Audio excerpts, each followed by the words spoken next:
Hello student, NEET PYQ series का question number 4 है। A metallic bar of Young's modulus 0.5 into 10 raised to the power 11 newton पर metre square and coefficient of thermal expansion is 10 raised to the power -5 per degree Celsius. Length 1 meter and area of cross section is 10 raised to the power -3 meter square is heated from 0 degree Celsius to 100 degree Celsius without expansion or bending. Full stop. The compressive force developed in it is 4 option दिया हुआ है। अब देखिएगा, मान लीजिए इस question को हमें एग्जाम में सॉल्व करना है, एग्जामिनेशन हॉल में बैठे हुए हैं, इसको सॉल्व करना है, तो हम लोग डायरेक्ट फॉर्मूला का इस्तेमाल करेंगे। इसके लिए जो फॉर्मूला आएगा फोर्स का, वह आ जाएगा F is equal to Y A alpha delta T, जहां वाई है यंग्स मॉडुलस, ए है area of cross section, alpha है थर्मल एक्सपेंशन और डेल्टा टी जो है वो टेम्परेचर चेंज है। ठीक है, और ये सारा वैल्यू क्वेश्चन में गिवन है, तो वैल्यू फिट करके हम लोग डायरेक्ट इसका आंसर निकाल लेंगे। लेकिन मान लीजिए अगर हम लोग क्लासरूम में है, इस क्वेश्चन को हल करना है, यानी एफ की वैल्यू इतना आया कहां से, तो इसको भी हम लोग आज के क्लास में सीखने वाले हैं कि ये एफ की वैल्यू इतना आता कहां से है। तो पहले क्या करेंगे, हम लोग इसका आंसर निकाल लेते हैं वैल्यू फिट करके, फिर एफ का जो मान ये आ रहा है इतना Y A alpha delta T, ये आया कहां से, उसको भी हम लोग सीखेंगे। ठीक है, अब देखिएगा वाई यंग्स मॉडुलस, और यंग्स मॉडुलस की वैल्यू दिया हुआ है 0.5 into 10 raise to the power 11। उसके बाद एक क्रॉस सेक्शनल एरिया है, वह आपका दिया हुआ है 10 रेज़ टू द पावर -3। इसके बाद अल्फा थर्मल एक्सपेंशन है, इसकी वैल्यू दिया हुआ है 10 रेज़ टू द पावर -5 पर डिग्री सेल्सियस, मतलब सेल्सियस हो गया नीचे। अब गुना डेल्टा टी, डेल्टा टी होता है टेम्परेचर चेंज, मतलब final temperature minus initial temperature. तो फाइनल टेम्परेचर 100 डिग्री सेल्सियस है और इनिशियल टेम्परेचर 0 डिग्री सेल्सियस है, तो 100 माइनस 0 हो जाएगा 100, तो 100 डिग्री सेल्सियस। अब यहां से डिग्री सेल्सियस कट जाएगा। अब इसको हम लोग सिंप्लीफाई करेंगे, तो 0.5 गुना 100 होता है 50 इंटू यहां पर अब 10 रेज़ टू द पावर -5 और -3, ये -8 और +11, तो ये आ जाएगा आपका +3 न्यूटन। फोर्स निकाल रहे हैं, फोर्स की यूनिट आपका न्यूटन होता है, तो ये हो जाएगा इसका सही आंसर ऑप्शन नंबर ए।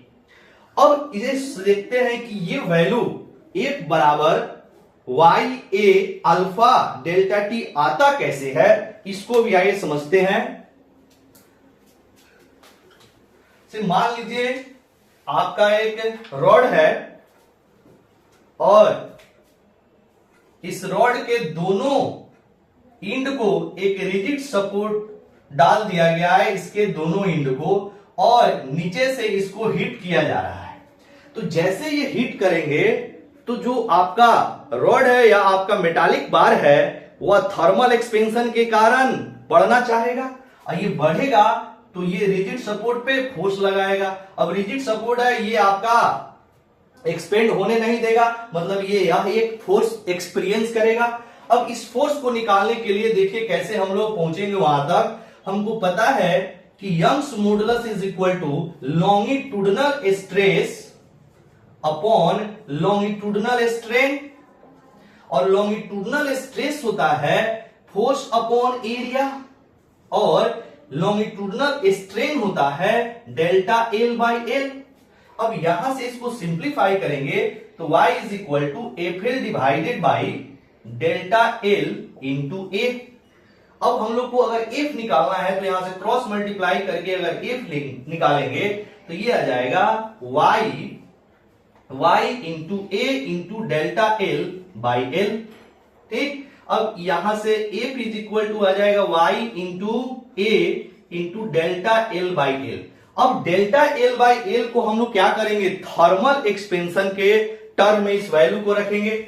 अब देखिएगा लॉ ऑफ थर्मल एक्सपेंशन क्या बोलती है कि मान लीजिए अगर एक रॉड जिसकी लेंथ एल है, अब इसको जब हम लोग हीट करते हैं तो इस रॉड की जो लेंथ में चेंजिंग आता है, अगर उस चेंज को डेल्टा एल बोले तो delta L directly proportional to length of rod and it is also directly proportional to temperature change.